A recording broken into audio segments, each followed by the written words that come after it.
Welcome to the Supported Living Property Podcast with your host, me, Lisa Brown, the place to learn about supported living property investing. Hi Lisa, it's great to have you here today. How are you? Really good, thank you very much. Thank you very much for inviting me. Oh, it's great to have you here. For people who don't know you, do you want to tell people a little bit about you and what you do? Hi, yeah, I'm Lisa Kelly-Tonge and I run a company called Kelton Homes. We support the military family. We basically provide the house and they create the home. I left the Air Force, crikey, it must have been coming up for 4 years ago now. So right in the middle of COVID, but yeah, set up this business. Fantastic. Was this something you'd always planned to do, or was this something, how did you end up going from the military into doing property? It's amazing how life takes you in different ways. I've always had a bit of an interest in property. Just love everything about it, its character, the stories about it. I always thought it was a bit of a safe space as well, without boring you about my background from that perspective. Yeah, it has that sense of safe. I bought my first property in 1998, I think it was. That was my first home.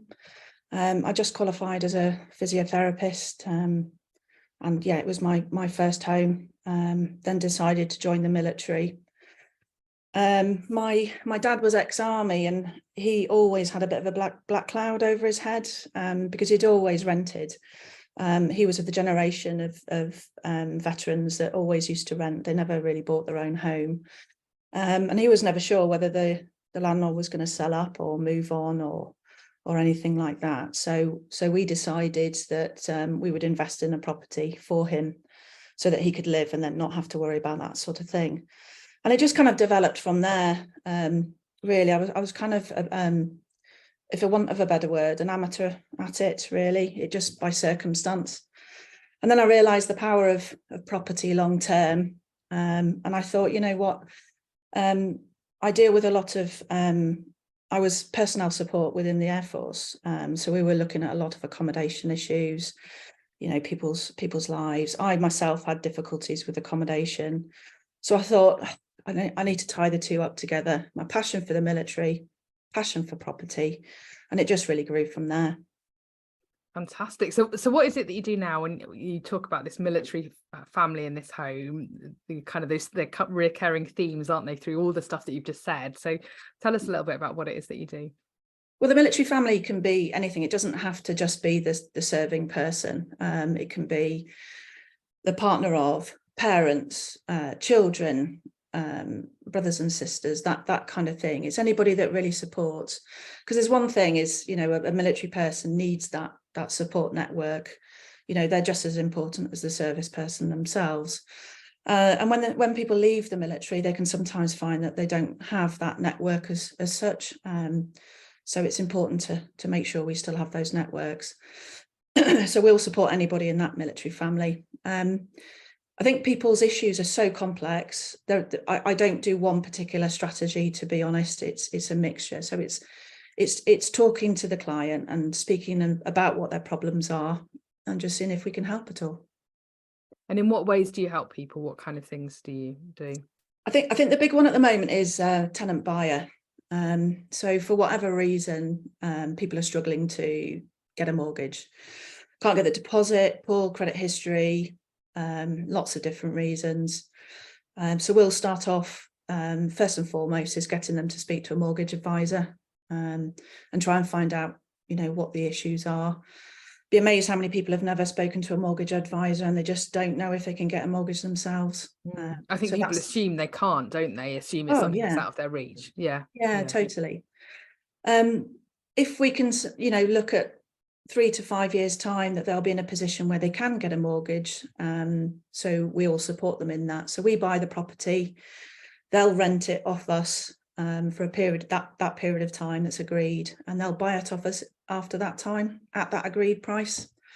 They can also walk away. So if they get into a situation where they just cannot, the mortgage rates go up sky high, for example, they can't follow or track it, or they don't get themselves in that position, they'll either walk away and go rent somewhere else, or we'll keep them in the property, no problems at all. So you're basically, people will come to you, they're not in a position they can get a mortgage at this point in time. You'll rent them a property for the first few years. Mm-hmm. Is that right? And then but you'll agree a price that they'll buy it from you. It's all kind of set at At the beginning. At the set. Yeah. Yeah, just so that people know where they are really and know what they're aiming for. And then they'd have to come up with a deposit in that period of time. That's how it would work. Yeah, there's an element of the rent as well, so it'll be a little bit more than the market rent. That will then cover a deposit as well, so that'll go towards a deposit. It might not cover the full deposit, but it's certainly a long way towards it. And that works for you as a property investor as well, because obviously it's a strategy I hear people talking about quite a lot, tenant buyer, and I think it's not very well known, is it? I think there's a lot of confusion around it. But that works from your perspective. Does that give you certainty about what's happening, or? Yeah, no, definitely, because you know what you're going to sell that property for. You know you're going to have tenants in there for that period of time. They will look at all any maintenance issues that are, with the property. Obviously, we'll look after any safety aspects, so the legislative aspects, gas safety, etc. So yeah, it just means that everybody's a win-win, if you like. It's you can see why it's very, very appealing for people as well, because that's what a lot of people want, isn't it? And to have that certainty. And it also gives people certainty that this is going to be their home, because there's a lot of, like you were saying about the experience your father had, a lot of people have that experience, don't they? They move into a rental property and then actually they don't know whether they're going to be able to stay there long term. They can't put roots down. It's very difficult for people, isn't it? Yeah, no, it is really tough. Like I said, it's just listening to people and just hearing what their problems are and just seeing if we can help. I think it's important to know as well is that we can't help everybody. If we had all the money in the world, I think everybody would want to help people, but you've just got to do what you can do. Of course you have, absolutely. But I think that's the approach that you're taking is a very kind of like open approach, isn't it? And it's a different way, I think, from a lot of property investors' approaches to property investing, because you're looking at it about, yes, it's got to work for you and your business, but actually, how does it work, for everyone else involved? So I should imagine that's quite popular. Have you found that people are taking that up? Yeah, no, very much so. Very much so. We've got the straightforward buy-to-lets as well. So some people just want to do a straightforward rental. They've seen a property. They know it's near the schools for their children. They want to stay closer to other people and their support network. So it works for them just to do a straightforward AST. So, yeah. And how do you find the people that you're working with? Are they referred to you in a particular way? Are they just people that you've come across? How does that happen? It's a bit of word of mouth to start off with, really. There's no necessarily referral system. It is pretty much word of mouth. So I've spent a lot of time, COVID in particular, spent a lot of time researching a lot of things that were a big issue for people, try to find out where the issues were location wise, and there wasn't a great deal of information out there about veterans and where they were and what the specific problems were, because I really wanted to target certain areas, but the information is quite scarce, to be honest. So it literally is people talking to people. I mean, the military network, the veterans network is quite big, so there's unfortunately no end of people who need support. It's massive, isn't it? Whereabouts so you're doing this in a small area of the country at the moment? No, I'm not actually. I started off all over the country. So I'm Portsmouth, Skelmersdale, Grantham, North Yorkshire. But having said that, for the next 2 years, I will be focusing in on the Lincolnshire area.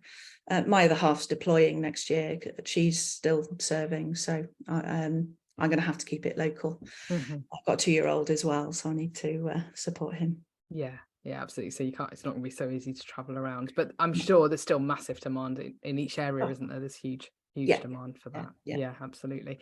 What other specific sort of requirements housing wise do you think veterans have when we're looking at housing? What do you think people need to be thinking about more? I know you're saying it's difficult to get hold of this research, isn't it? And this, actually the things, but in your experience, what have you discovered? Well, certainly in typical military fashion, I've set up the business in a phased approach. So this phase is because I want the business to be sustainable and I want it to have some longevity.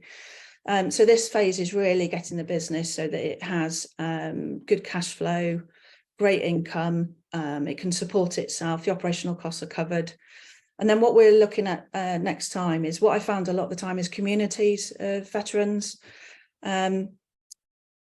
So supported flats, a bit more into the supported living, but having the whole package. A lot of people just don't need the homes. It's a lot more than that. They need a lot more support in lots of different areas. And I think it's just, keeping busy and having a purpose. And I think that's what's missing. It's all very well having the foundations and having the safety of a home, but if you're not going outside of that home for whatever reason, then that can cause a lot more issues. So I think our next phase then would be going on to trying to look for big buildings, supported flats, having a community area. There's loads of models all over the country. There's nothing specific in Lincolnshire at the moment, so hopefully we'll be providing that next phase. Fantastic. And that's something that's very much needed, isn't it, for those veterans who are maybe having more of a mental health crisis, needing more support, and being able to provide that. And that purpose thing is, I think we all need purpose, don't we? It's very, very key. But I think when you've been in a very full-on job, like being in the forces and then suddenly stopping, that transition must be very difficult. Yeah, no, exactly. I think there's a lot to be said about transitioning out. It's finding about who you are and how you are, because you've been wearing a uniform, you've had a rank on you for however long. Taking all that back and actually trying to work out who you are can be quite a difficult challenge. I was speaking to a lieutenant colonel the other day, and the other day, it was a couple of months ago now, but he was having difficulties even renting property. So his story, leaving as a lieutenant colonel, thought his life was planned, retirement, etc. He went through a very nasty divorce, wife left, a whole heap of other things, wasn't able to pay the mortgage, or the wife wasn't able to pay the mortgage, so they ended up being arrears. Of course, that affected credit history. He then started sofa surfing with friends. Next step, drinking a lot more, etc. Next spiral, friends then saying he can't live there anymore.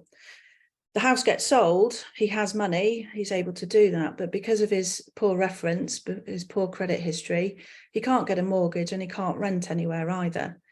The rental demand is so high at the moment that, if you're squeaky clean, you're pretty much at the top of the list. If you have even a little blip, you go to the bottom of the list, and that's where a lot of people are struggling. He has the money, he can pay, a couple of years rent if he wanted to, if he needed to. So we're going to work with him, and probably look at the tenant buyer, if possible. But it's amazing the stories that are out there, that, and I'm sure it's within the wider public as well, that there are a lot of struggles out there. So definitely, and I think it's that, like you say, whilst the rental demand is so high at the moment, there's, like where I am down in Devon, there's huge numbers of people applying for any property that comes available, and just heartbreaking stories of people who are desperately trying to get accommodation local to schools and workplaces, and just nothing available. So yeah, if you have anything like that in your credit history, anything, it makes it really, really hard, doesn't it, to try and get something. And you would think, I think a lot of people would assume that because you were a veteran, you would be queue jump somehow, you'd get an extra element of support in there, but that's not the case. Is that what you're saying? No, not at all. The one thing that I found as well is that veterans are very proud people. To seek support and help doesn't come naturally. Supporting others, absolutely, but looking after yourself is a little bit sketchy. So especially when it comes down to, if you need charitable support, a lot of veterans won't go anywhere near charities. They'll find another way somehow, sometimes not at all, unfortunately. So yeah, that you've got to be mindful, I think, of those people that don't want to, go to charitable support. There's plenty out there. And I guess that's where you're offering something different, in that you're not a charity. Exactly. Actually, you're a property business. Yeah. No, exactly.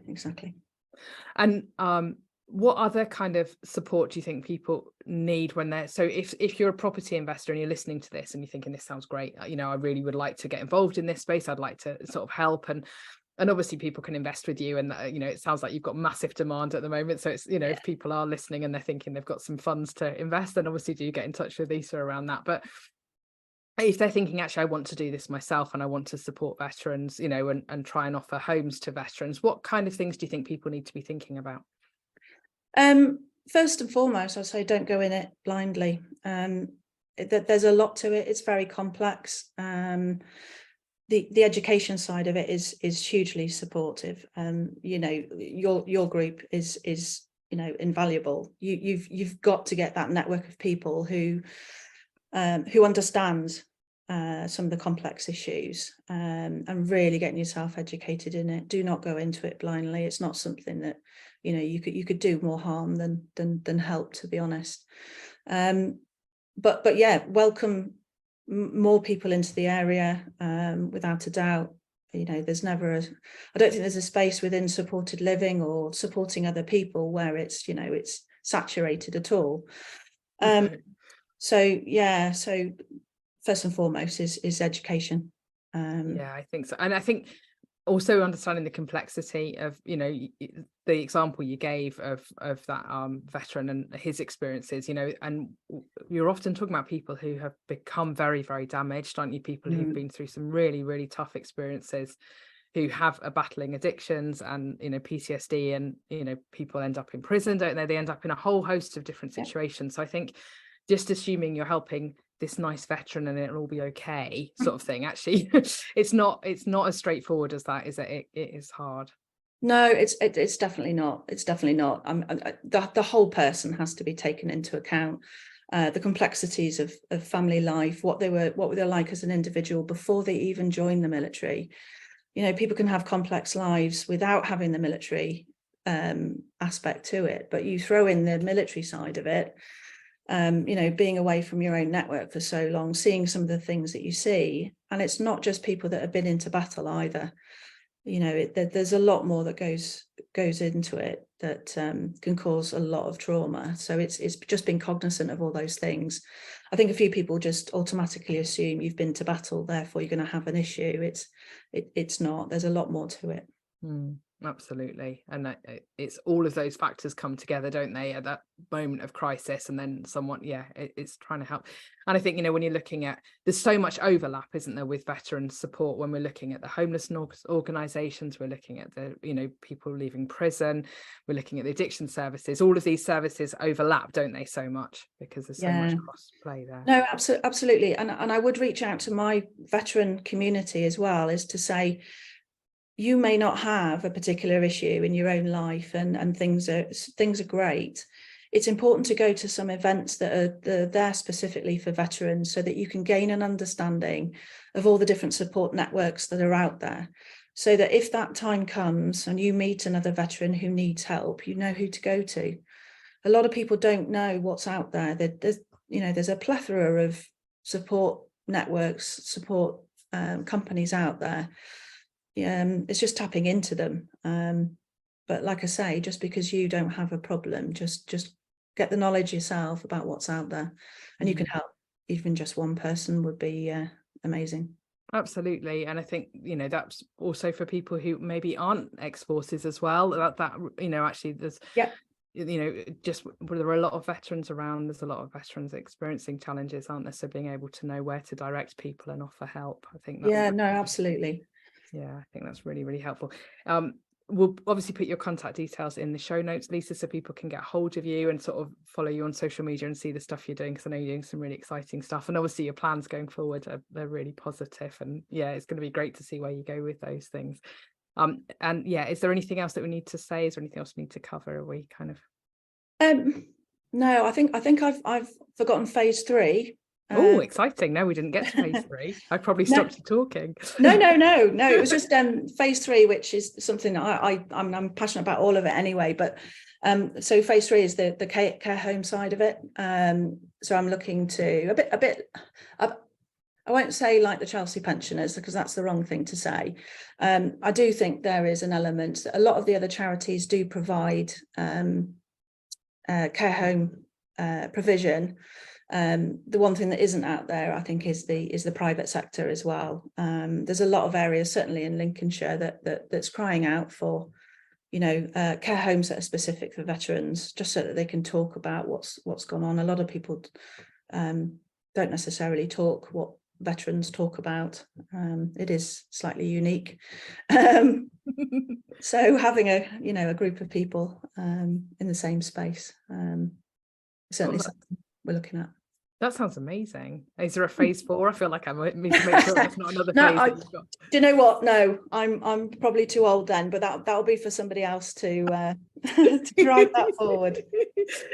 But really important as and I think more and more we're looking at delivering elderly care support in a very different way, aren't we? And in a more tailored way, I think, as people have got more demanding, that's not maybe appropriately demanding, in what we expect as we get older, what the services that we want actually are very different. So that certainly when I was a student nurse and the kind of nursing homes that were available then, I think things are changing, aren't they? So that sounds like great. And for the better. Yeah, absolutely. Some of them were horrific. But I think really that sounds like a great model. That sounds brilliant. So you can have this Kelton Homes all the way through your life then. However long that is, who knows? But yeah, that'd be.